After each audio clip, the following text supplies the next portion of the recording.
And gagawa ako ng simpleng salad. Hihiwain ko muna itong ating mga ingredients.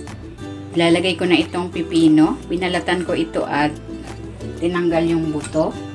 Pero nag-iwan pa rin ako ng konting balat para maganda yung kulay. Ilagay ko na rin itong apple. Hiniwa ko lang yan sa maninipis. Sibuyas. Ayan. Manipis lang ang pagkakahiwa. At ilalagay ko na itong kamatis. Tinanggal ko yung buto nito. Haluin ko muna. Kung hindi ka pa nakapag-subscribe sa aking channel, please subscribe at i-click mo na rin ang notification bell para lagi kang updated sa ating latest recipes. Ayan, okay na ito. Set aside muna natin.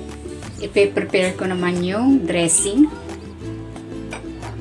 Ilalagay ko na itong lemon juice. Ito yung katas ng kalahating lemon. Sinukat ko yan ay 2 tablespoon. Maglalagay ako ng asin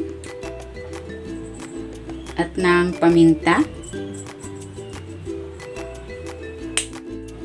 At maglalagay ako ng asukal. Kung may honey, mas masarap kung honey ang gagamitin.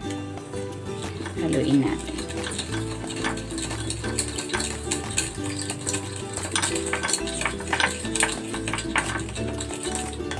Ayan, okay na ito.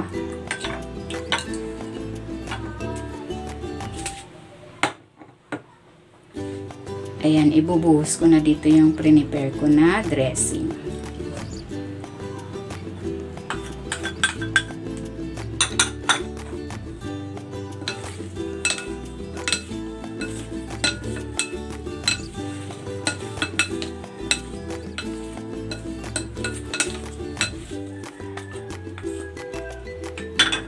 Ayan, okay na itong ating cucumber and apple salad. Pwede na natin itong i-serve.